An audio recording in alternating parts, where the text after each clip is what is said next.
title of the lesson this morning is Serving God in Babylon. And the lesson started off, it skipped the first 3 verses for some reason, but we will begin at verses 1. But Daniel chapter 1, verses 3 through 20. But if you have your Bibles, you can read along with me if you would like. In the 3rd year of the reign of Jehoiakim, the king of Judah, came Nebuchadnezzar, the king of Babylon, unto Jerusalem and besieged it. And the Lord gave Jehoiakim, the king of Judah, into the hands with part of the vessels of the house of God, which he carried into the land of Shinar, to the house of his God. And he brought the vessels into the treasury house of his God. Okay, so we'll stop right there. So, just giving us a little background of what had happened. So, he took all the treasures that was there, and go back and tell within the 3rd range of verse 1 of King Jehoiakim. He was king of Judah. Nebuchadnezzar, the king of Babylon, unto Jerusalem. He took over it, he besieged it, he took it. And they, verse 2 telling about they took all the vessels, all the gold, all everything with them when they took over. And so, this is going to be very important as we go on through the lesson, because we know that they went in captivity because of their own doing, but they wouldn't do right. And so, and that's what happened a lot today.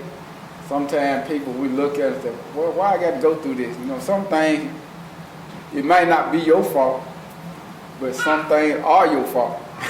You know, and we got to realize that, you know. And it's sort of hard when we look back and we know that we're in a predicament because we put ourselves in that type of predicament. And so, and if you're able to come out, you should be much better, thankful, and everything. So, any question or comment before we go on? Okay? And if you have your study guides, or really I like to read out of the Bible, but you can read study guides however you like to do it. We're going to begin with verse 3, but I will read out a study guide. Then the king instructed Aspen, the master of his unit, to bring some of the children of Israel and some of the king's descendants and some of the noble. So here he was wanting them to bring, well, it says he used the unit who was the chief unit, or was who he had in charge of things, to bring some of the Israelite children to the king, and some of their descendants of some of the nobles. So the noble folks that sort of wise, looked up on pretty good, whatever you might just say. In this community, you might say folks that were well known about whatever else. And there was a lot of them had money too. So, any other question to come in? So in verse 4, young men, not women, all young men, in whom there was no blemishes, but good looking, gifted in all wisdom, possessing knowledge, and quick to understand, who had ability to serve the king palace, and who they might teach the language and literature of the Chaldeans. So they wanted to bring them in and learn them their custom. But first, they wanted all these young men that they bring in to have no blemishes. They wanted to be good looking, gifted, a lot of wisdom, possessing knowledge, quick to understand. They didn't just want any type, and had the ability to serve the king. So these young men had to be able to serve the king. And the king specified what type of people he wanted. He just didn't want anybody. You know, you go look at, you know, like here we got in Lowndes County, Columbus now, they looking for police officers. They just don't want anybody. They want people that fit the category which they want. And so the king here was one, since they have taken over the Israelites and they were there, they wanted to choose some of them people to help out, be a part of them, but they want special people to do this. And so, and you might wonder why did he wanted these certain type of people? Because he wanted it for a certain reason. That's why. Any question or comment, so forth.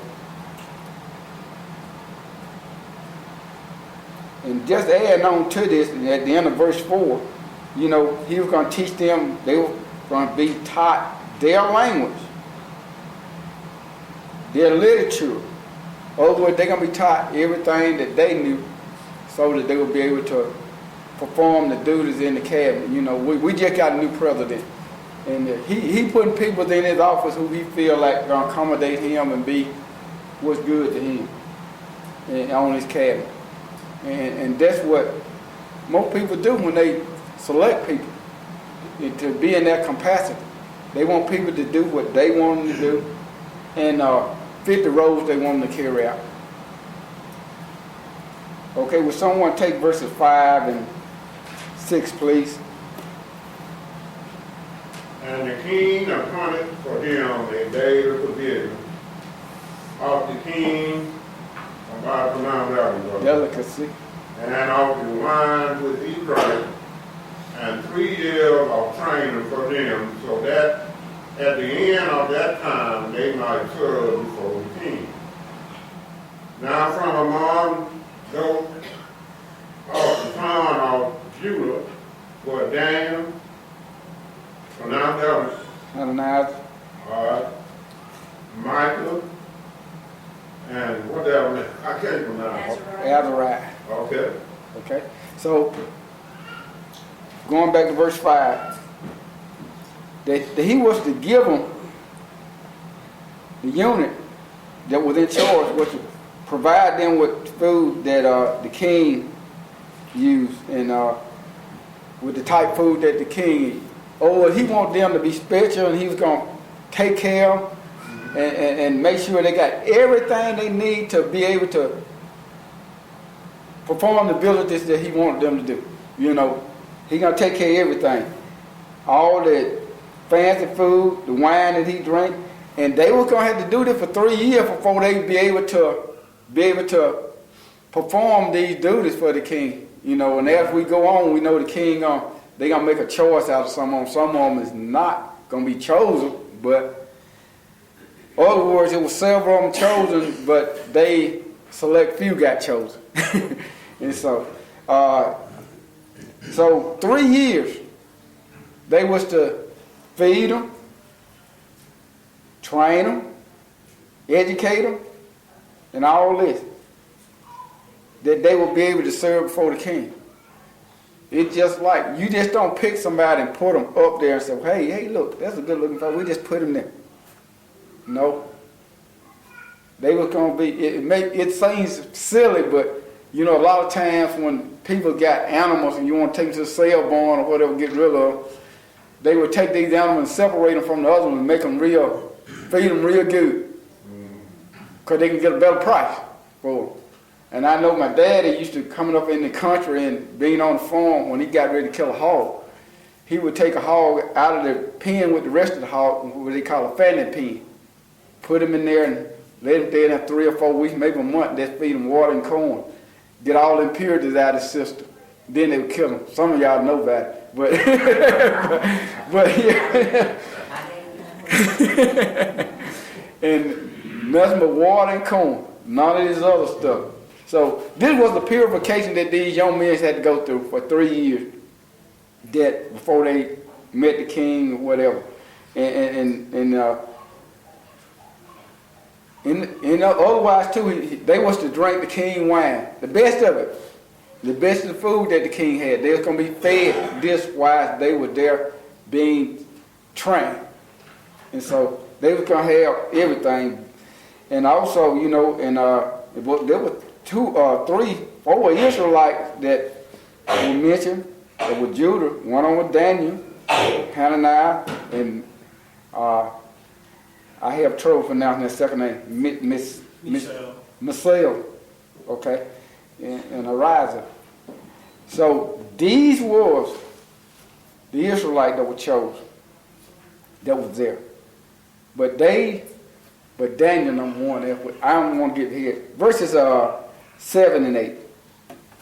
Someone read those 2 verses, please. To him, the chief of the eunuchs gave names.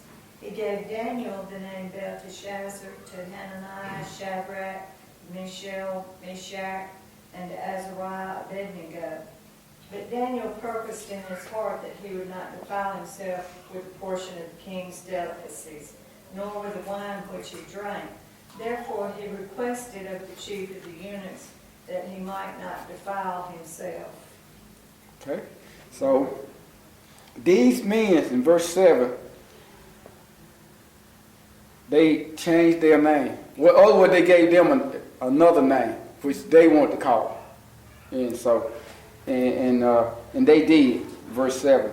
So Shadrach, Meshach, and Abednego, and we know all these, that was in the fiery furnace and all this stuff here. So that's where their names come from. And and we know Daniel was named Belshazzar. You know, the king called him that. Well, this is where it come from right here in the beginning. Okay, so and you wonder how these names get there. You know, and some people say, well, they read, but their name was changed. You know, when God got them to change the name, sometimes in some of these other instances, like John the Baptist and all that, that was a title.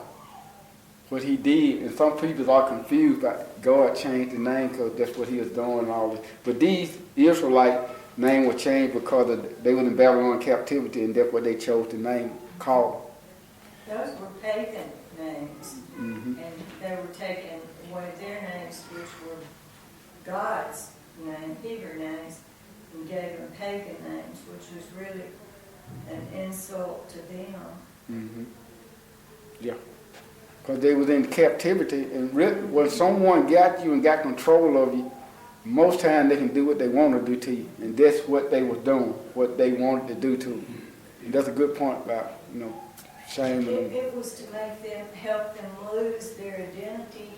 I know from teaching American Lit and slavery, that's why names were changed a lot, to force them to lose their identity. Mm-hmm. But sometimes they would have to go by those names, but they would remember their other names Yeah. too. Mm-hmm. Slaves. Right.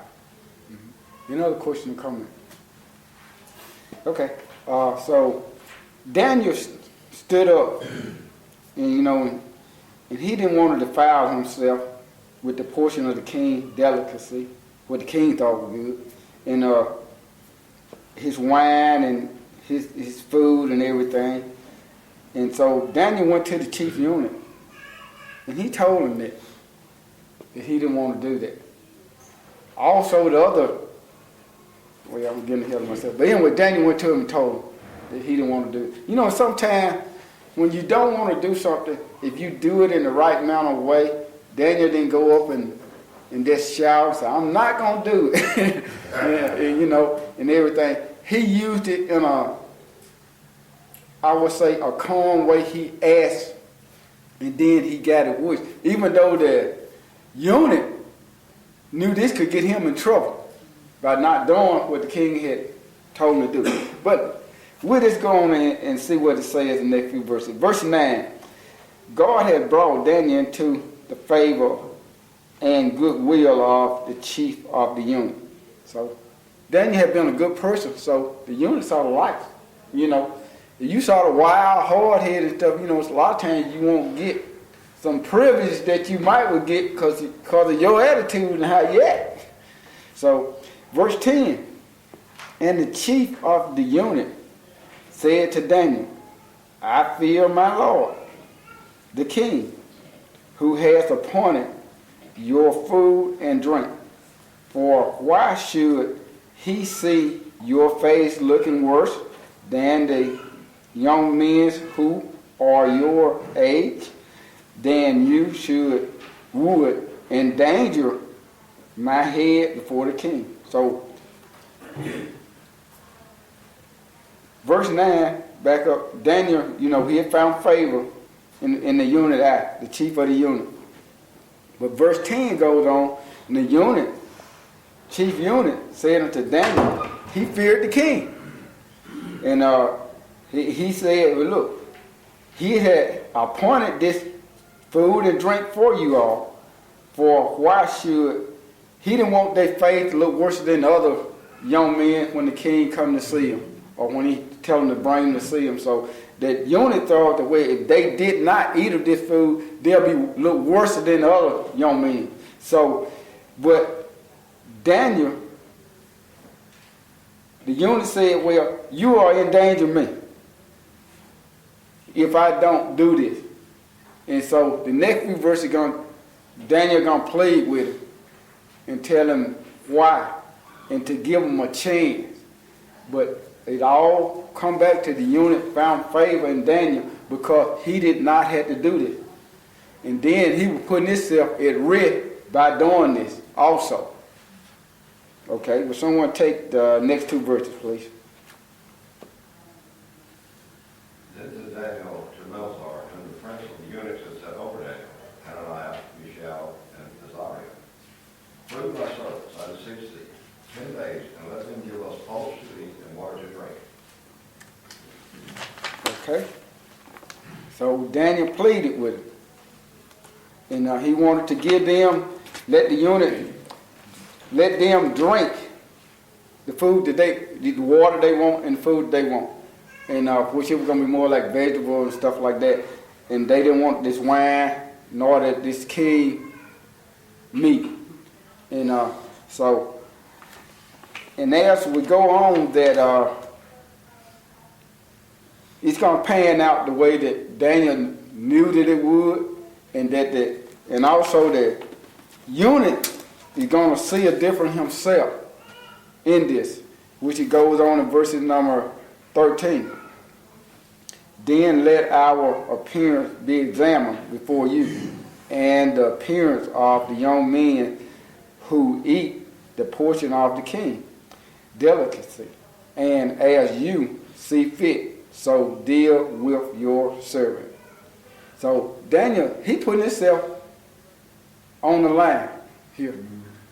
If this don't work out, then you deal with us, me, or the way that you want to do.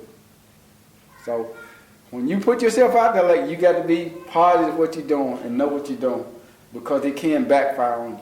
But Daniel, worshiped the Lord, and he knew that it was going to work out and everything. So, and being a good steward, which the unit was, and he was afraid, he found favor in Daniel. He tried it. Okay, let me try this.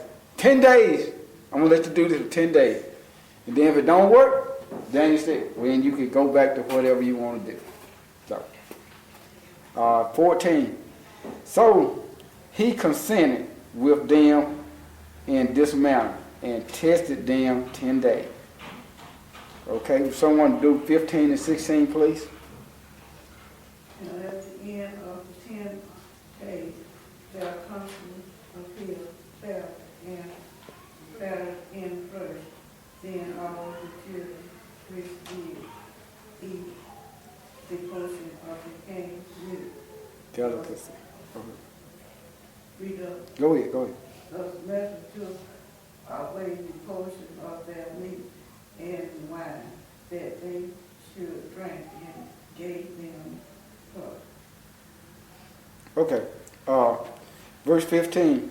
Okay, so he took, he did for 10 days, and the future appeared better than the fatter in the flesh than all the other young men, which these 4 men were doing. And so they looked much better than the other guys. In 16, the steward took over their portion of delicacy and the wine, and they drank and gave them vegetables. So here he tried it and it worked. They looked better, so he let them continue to do this. Gave them water and vegetable to eat. So Daniel had asked, and a lot of time, which I tell people a lot of time, and I tell my children a lot of time, how you know what you can do if you don't never try, if you don't never ask? You don't know. Well, some people say, why I didn't know him? He ain't gonna let me do this and they ain't gonna let. Well, did you ask? I heard a fellow say, well, I know I can't get hired on the job and they won't let me do this and do that. I said, well, did you ever fill out an application? Who knows? You know. They just gonna hire who they want to. Did you ever fill out the application? First, you got to do something, make the first step. You don't know what happened. You got to do what is necessary first to get there. And then if you don't do that, you can't sit back and they hiring all these other people getting opportunity. You never fill out the application. You know. Or they gonna hire who they want to. And I hear it all the time. And which some cases that might happen, but they always gonna have to hire select few. You know, because they don't want to get in trouble about certain things, you know. And so you might be one of the numbers that they pull.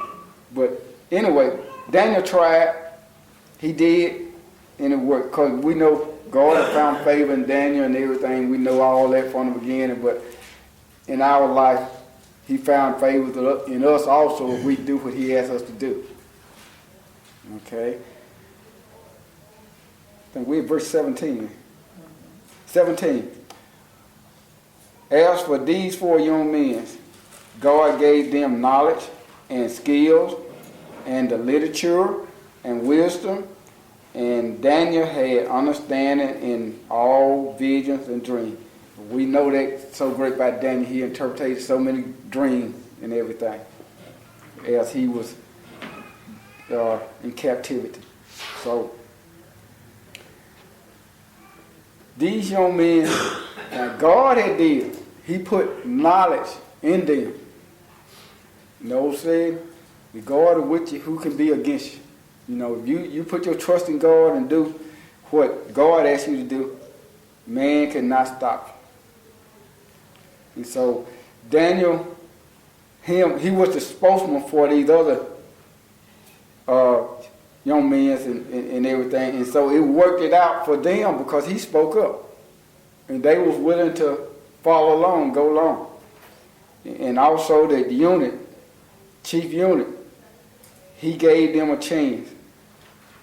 Because he found favor in Daniel. Okay. Verse 18, someone take that verse. Now at the end of the day, that the king had said, he should bring them, and then the prince of the unit brought them in before Nebuchadnezzar. So, And he came to commune with them, and among them was found none like Daniel, Hannah, Shadrach, and Elijah. Therefore stood they before the king. okay. So at the end of that time, the king said, okay, bring these young men in, told the unit. And he did before Nebuchadnezzar, the king. And so, verse 19, the king looked over them, and he found that Daniel and Hananiah and Mishael and Ariza, they served the king because he saw that he picked them because their company looked good, they looked healthy, strong, and also I knew he had tested them about their wisdom and knowledge. But they fitted what he wanted, and they got chosen.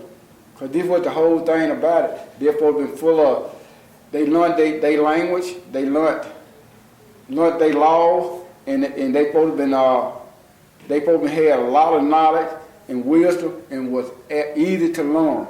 So this was good in the sight of the king, and so they were chosen. Any questions? Okay, verse 20.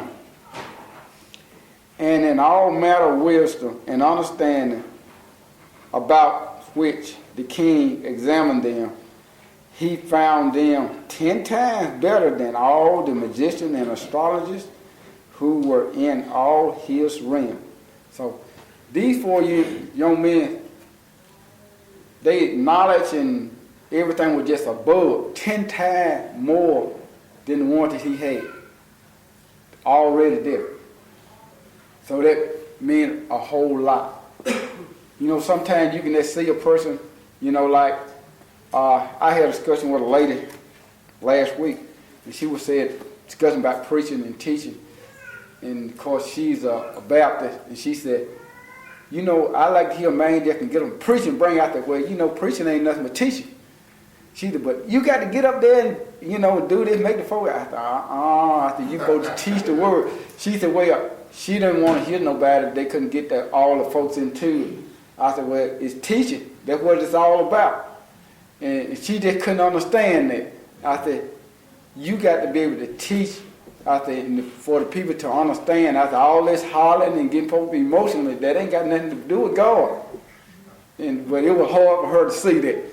And she said, she finally said, well, yeah, you're supposed to teach, but you got to have these other characteristics go along with it. And I said, yes, I said, in a sense. I said, you know, some people are just better with the word, can explain things better than other people. They do it on a little bit better level. Some folks more educated and smarter. And I said, but then you got some folks educated, but that don't make them good teachers or preachers. And I said, but it just takes someone that know how to use God's word and teach it in a way that he would like her to do. But you know, she like to hear folks, get folks up to shout and stuff. If you can't get them to shout, she didn't think a preacher doing that his job, you know. I had a man tell me one time, he come down here, and he said, there wasn't no hellfire. Yeah. Never let's go back. Yeah. What They they go somewhere where you get by that. most of them like to see a performance, you know, and if you don't perform, and I know some preachers that I know that people that I'm acquainted with, and they really believe that you had to perform to get people, you know, and I said, well, you really not trying to please God, you trying to perform, and that's what a lot of them do, you know. In preaching school, the first year is kind of funny because a lot of times you'll hear people, when they begin to preach, they'll start talking different and their voice will get this kind of airy sound, and the instructor was like, whoa, wait a minute, that doesn't sound like you. Why are you talking like that? Yeah. They changing up. Yeah. Okay. It's the word that draws. Yeah. I mean, you hope for a good preacher, but I mean, this is what's important, the Bible. The word. Putting it out there and they be able to understand it, being able to explain it so a person can understand it. Well, that emotion goes away after a while, just like it does in your own life. You know, you have good days, sad days, happy days, or whatever. But the Word of God doesn't change any. But you got to do the Word of God to stay grounded. That's And right. they want that emotion, so then that negates them from having to truly eat the Word of God. That's right. Anyone had a time? What's the time? It's time for the bell yet? Or I don't know. I got 2 out of 10. 10, Yeah, 4. we're close. Yeah. Over time to They ring keep the talking bell. about these being young men. I mean, what would be the age when they talking to? Some it says they were in their young teenage years or young men. Do we know specifically what the age of these young men would be at this time? I didn't exactly find out exactly what the age was. You know, maybe someone else know. But they was young men. So Teenagers. Because this would be a good lesson for teenagers today, that look what these men stood up against. yeah. Well, I know they was exactly young. I didn't know had they reached used to teenagers. I didn't know whether they reached the age of 20 or 21. But I know they were no older guys. You know. So you said you think they was teenagers, young men. It had the way that according to the reading it, they said young men. So they wasn't grown. They were men. Did they become eunuchs? I know that they were watched over by the eunuchs. Okay, that's what I did.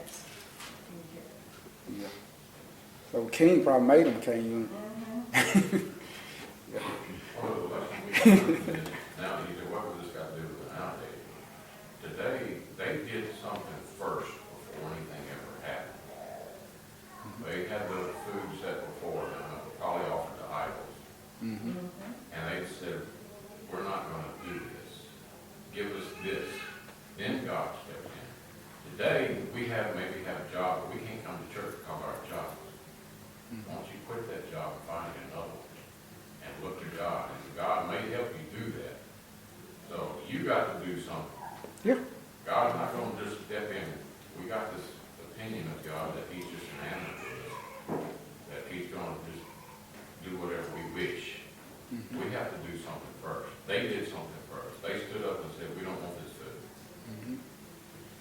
And it is always, it's like he said, he stand and knock at the door. He's there, but you got to open the door and let him in. And then he will get in your life and control your life if you let him in. But he's not going to force you. He wants everybody to be saved, but he's not going to say, why is God going to want to make you do what I want you to do? He's not going to do that. Wiley got to want to do it and let him control it. And so, and that's a good thing. That's why I made the illustration about the jobs or whatever, anything the person trying to do. You got to do your part. You can't just sit around and say, well, they ain't going to do this, I can't do that. You tried. You ain't tried. How you know what you can do or what can't be done? You never tried. You They got, also had some teaching somewhere because they weren't old enough to actually see a good king. They lived under a king that was not good. right. That's why they went into captivity. Probably the best kings you'd ever had was Josiah. He was killed. And this was his son. So there, and it was appointed. So they had never, even if they were teenagers, they had never seen a good king. They had never. Josiah got rid of all the high places, and Jehoiakim brought them all back. So they were worshiping idols and all these other things too. They had never seen a good king. So somehow they had some good teaching somewhere. God gave it to them because it says so in Yeah. Scripture. But they also had to have some teaching somewhere. God is not going to just lay something on somebody. They had some family teaching. They had some parents teaching them. So they just didn't get it all by themselves. Because they didn't have it, they didn't see it. There was no good in their country, in Judea, in Jerusalem. They worshiped idols. So they had to have some parent teaching somewhere to teach them about God, to serve God. Actually, if you read the Bible, they did. No wonder Josiah, because it's only the third year of Jehoiakim reign. And he reigned 11 years before he was ever put. All I know, the Bible says the third year of his reign. So they should have been under Josiah a little bit too. But you know, the main point, Wherever they got it, yeah, they stood by it. yeah. God put it there to say, you know, and Yeah. so if we had to go along with that said, I don't know, you know, perhaps, in the beginning when they came across before they went in captivity, in Babylon captivity, all in the beginning, we know that they were following God for a while and they got corrupt, and that's the whole story of man. At the beginning, God said it the way He wanted to, but man chose not to follow. And when they get in trouble and they'll come back crying to God, you know, please let us, take us back, and we'll hear you, we'll do this, and we'll do it. You know, the lesson that we studied, you know, a couple months ago, they would wander off from God when we studied Daniel. And they would talk about all the things that they would do and everything if God take them back. When God take them back, they turn right back around. A few years go by, they go right back into what they used to do. As a whole. Any other question, comment? What if the king treated them like robots, especially if they became eunuchs? I mean, he took Hebrews' best young men, smart, good looking and all that, and just, tried to turn them into, Mold mold them to his, what he wanted Mhm. them to do. So. Well, actually, he did, except for he these did. four. Yeah, he did. And then, so, but God always have special people. I'm gonna say that he loved everybody and everything, but there's always a remnant left for everything that way God wanted to be. Always be there. All right, thank you.